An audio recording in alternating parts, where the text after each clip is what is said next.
Fala galera, beleza? Chega mais, vamos aqui para mais um vídeo porque tivemos uma goleada do Palmeiras, cara. Palmeiras atropela o Júnior Barranquilla pela Libertadores. Palmeiras está super classificado. Não foi em primeiro, né? Verdade, foi em segundo, mas o Palmeiras consegue fazer ainda assim uma campanha legal, entendeu? Tá na próxima fase. E agora a gente vai ver aqui a reação da mídia colombiana, que é que eles falaram após a vitória do Palmeiras, a goleada, né? Palmeiras vence eles e também elimina eles. Então vamos ver tudo que eles falaram. Se inscreve no canal aí, ativa o sininho, deixa o like. Lembrando que esse vídeo tá dublado para português, embora seja espanhol, mas em português fica melhor, né? Eu imagino. Então vocês vão entender tudo em português. Lembrando também que sempre deixamos para vocês aqui produtos personalizados do Palmeiras.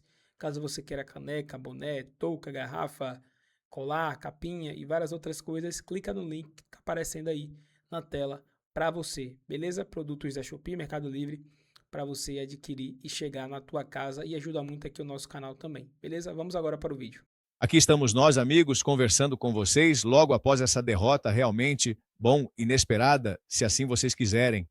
Certamente muitos já estavam bem atentos e preparados para o quão difícil seria esse compromisso contra a equipe do Palmeiras. Mas eu realmente acho que, somando todas as considerações e as sensações antes do jogo, ninguém imaginava uma goleada assim.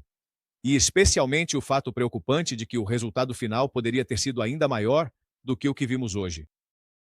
Poderia ter sido uma goleada e, também a favor do Júnior poderia ter sido, digamos, uma diferença mais ampla ou, digamos, menos reduzida. De qualquer forma que se olhe, o futebol tem esse tipo de situação quando as oportunidades de um e de outro time não são convertidas. Mas realmente, neste momento, o que importa, e acho que já havíamos antecipado um pouco o tema da decisão e da circunstância depois desse jogo contra o Palmeiras, o importante era fazer uma apresentação digna, que enchesse o time de confiança, que se perdesse fosse por uma diferença mínima, com um placar apertado e que houvesse uma demonstração de bom desempenho, que o técnico saísse com suas ideias esclarecidas. Mas para dizer a verdade, hoje aconteceram coisas que também tocam o trabalho do treinador. A tomada de decisões antes da partida, o que é o plano detalhado para o compromisso, e a forma como o técnico, já na execução, apostou na entrada do Senna. O time realmente não encontrou resposta. E há um nome-chave, acho que todos apontamos para o mesmo jogador. De fato, ele não participa do segundo tempo, porque o técnico, acredito que vendo claramente o que aconteceu em campo, decide tirá-lo, e é o caso de Jean Carlos Pestanha. Que apresentação muito triste a do Pestanha. Ele apareceu envolvido praticamente nos 4 gols. No quarto ele já não estava mais em campo, mas definitivamente foi uma noite ruim. Obrigado por esse tipo de demonstração e, sobretudo, entendendo que essa demonstração também vem do que o jogador tem feito nos treinamentos diários, a menos que ele tenha tido uma atuação excepcional hoje. Realmente, o que o Pestanha fez hoje e, outras situações que aconteceram no jogo, mas nos referimos a situações concretas dos gols. Os 3 primeiros gols do time brasileiro tiveram a participação ou a não participação dele, porque isso também conta. A passividade na zona defensiva desse jogador, que entrou justamente para reforçar um trio na defesa, que não foi eficiente, que não foi eficaz. Além dos esforços de Penha, além da atitude de Monzon, que também não foi, digamos, o grande protagonista. Além de que cada um, em cada caso, seja Monzon, seja Penha, o caso de Pestanha nem se fala, o próprio Silveira cometeram erros que foram gritantes no compromisso. Erros esses aproveitados ao máximo pela equipe brasileira, enquanto outras chances de gol foram desperdiçadas. Porque houve uma jogada de Germán Penha aos 85 minutos, se não anotei errado, uma bola que ele entrega ali praticamente para que marcassem o 5º gol na partida. Mas enfim, aqui eu começo a sentir o pulso de vocês, meus amigos, principalmente porque esta partida, acima dos detalhes táticos que já vamos considerar com Álvaro Pérez, acima disso, havia o fato de que servia como um paliativo em nível internacional. Você podia dar uma boa demonstração, né? O time se fortalecia animicamente, ganhava moral, se fizesse uma boa apresentação, uma boa avaliação neste compromisso da Copa Libertadores. Mas aconteceu exatamente o contrário. Um placar de 4-1 é algo extremamente difícil de justificar. Não, que o árbitro isso, não, que a bola aquilo, não. definitivamente é muito difícil passar por cima de um 4-1, e especialmente quando poderia ter sido 5-1, 5-2, 6-2, enfim, as oportunidades que o Palmeiras teve para aumentar o placar na partida, né, especialmente no primeiro tempo, e já no segundo tempo, quando realmente diminuíram o ritmo e houve um ponto de virada na busca do Júnior por descontar, por se aproximar no placar, e foi justamente naquele momento de hidratação que já queremos destacar como um ponto especial, porque é algo para debater em relação ao que vocês pensam, em relação ao que considera, por exemplo, Álvaro Pérez, que disse que não concordava com uma exclamação de Arias sobre "me perdoe a repetição, o já era, já foi", ou seja, essa partida já está perdida. Certo? Vou lê-los. A partir deste momento, começaram a surgir diversos comentários de pessoas que estavam aqui nesta área de desabafo. Diz Carmen Ojeda, por exemplo, boa noite. Rodo Arias, não me venha agora com esse tipo de defesa antinacional. Que imensa vergonha a nossa polícia vai acabar sendo. E Eduardo Solio disse que isso era a coisa mais normal do mundo. Sempre que o Júnior joga contra o Palmeiras, eles sempre marcam 3 ou 4 gols. Agora é aguentar a zoação, não há nada a fazer e, na final, que aconteça o que tiver que acontecer. Bem, uma posição sensata, não é? O que vai acontecer, isso é inevitável. Estou lendo sem filtro. Respeito com o Santa Fé. Arias sai para atacar. O que você me diz, canhoto? Desde já vou com você, canhoto. Não tem áudio? Eu estou sem áudio, canhoto? Bem, eu vou continuar. Diga, canhoto. Perfeito, perfeito, Rodolfo. Aqui tentando resolver o problema do som. Agora sim, estou ouvindo. Agora sim, estou ouvindo. Bem, deixa eu ver. É que eu estava vendo que estava travando aqui, e é que a internet, veja só, também pregou uma peça no Álvaro durante a transmissão, mas já que você entrou canhoto, acabei de ler esta mensagem que diz: eu disse respeito não ao técnico, respeito com o Santa. Fé ontem fez uma partida defensiva sólida e venceu o Peñarol. O time do Arias saiu para atacar desde o primeiro minuto, ingenuamente, contra o Palmeiras em São Paulo. Não são os jogadores, é o esquema tático. Concordo plenamente. Em grande parte é isso, principalmente porque, bem, a partida está empatada temporariamente com o gol do Muriel, a arrancada do Penha e tal, mas houve uma jogada anterior do Rivas, logo no início do jogo, que ele desperdiçou, que também poderia ter dado outro tom ao compromisso. Mas eu acho que hoje o Palmeiras estava muito claro, uma equipe muito potente na parte ofensiva, bastante consistente e sólida, e embora também tenha tido algumas falhas pontuais, é um time muito físico na defesa e realmente ia ser uma tarefa muito complicada. Por isso, Zurdo, eu disse, eu me contento que o time faça uma boa apresentação e que essa apresentação sirva, independentemente de ser derrota ou não, de ser empate, e logicamente, se ganhasse o jogo, seria muito conveniente ou totalmente conveniente. Eu me contentava que o time desse uma boa demonstração e isso, infelizmente, não aconteceu. Como você viu isso, Zurdo, depois de tomar um copo d'água, depois de ter cantado 4 gols em tom menor?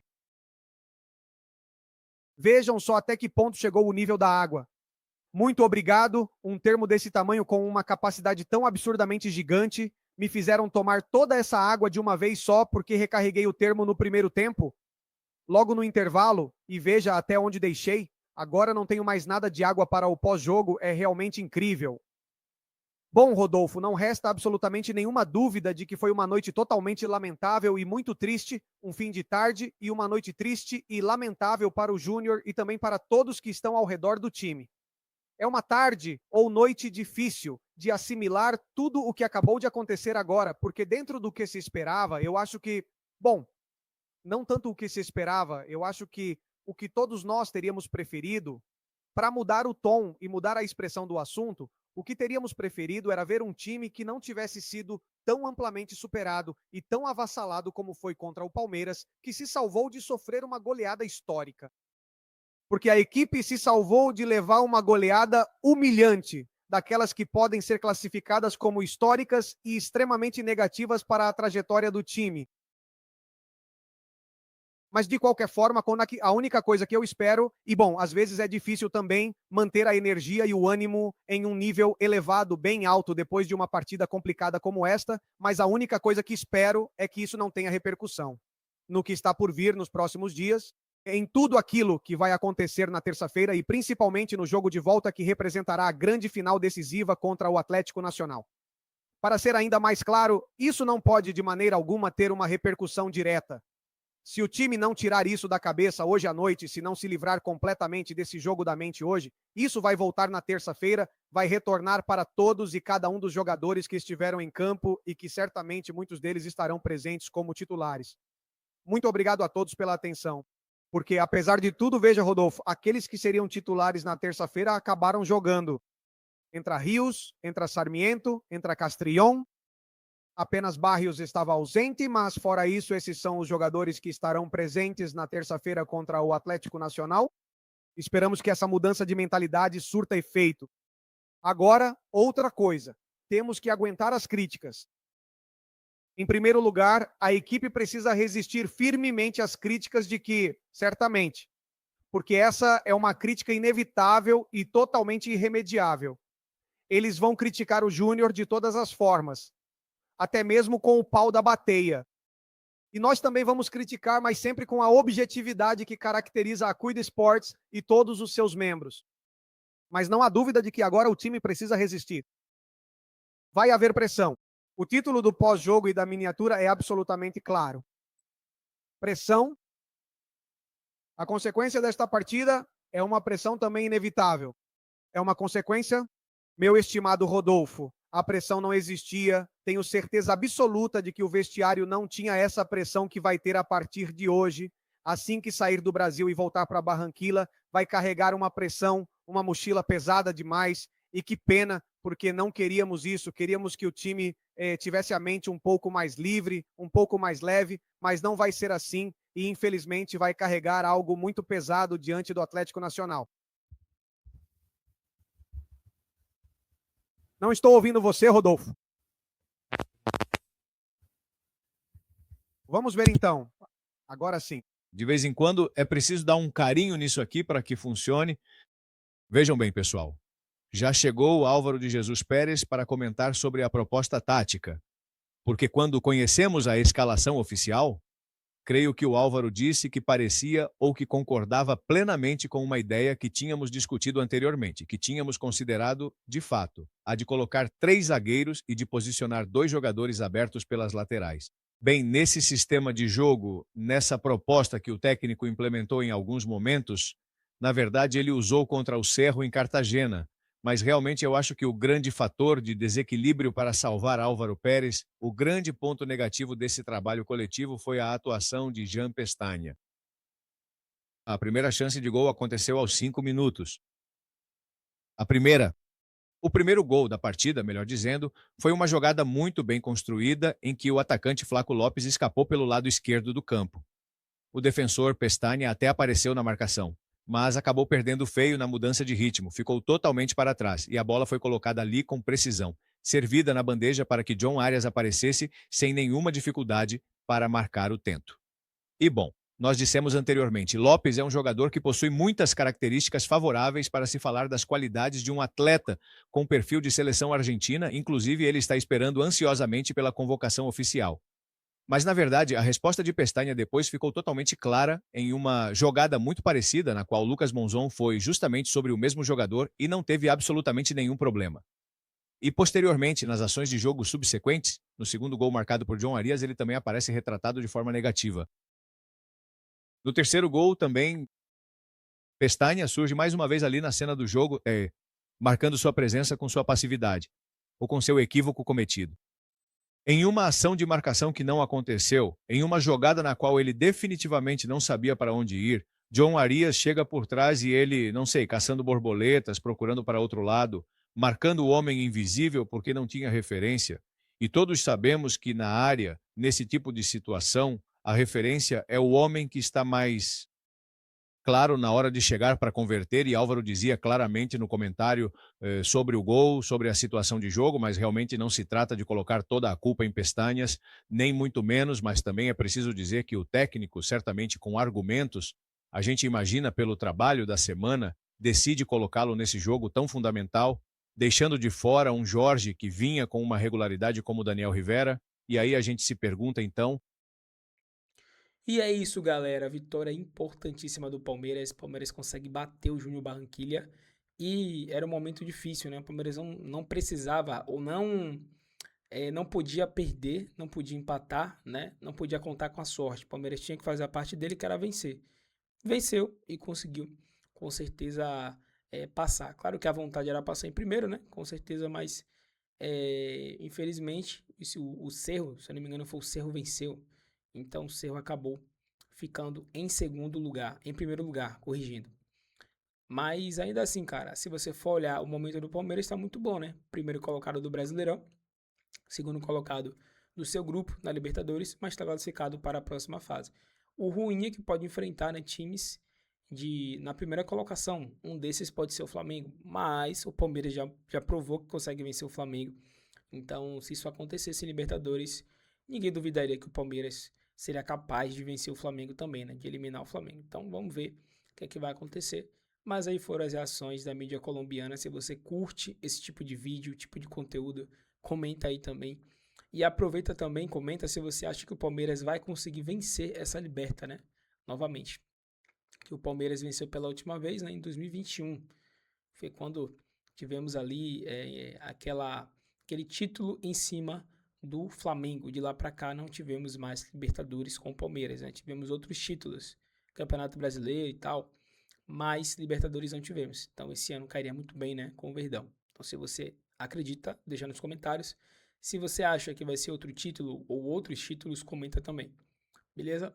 Tamo junto, agradecemos a vocês e até o próximo.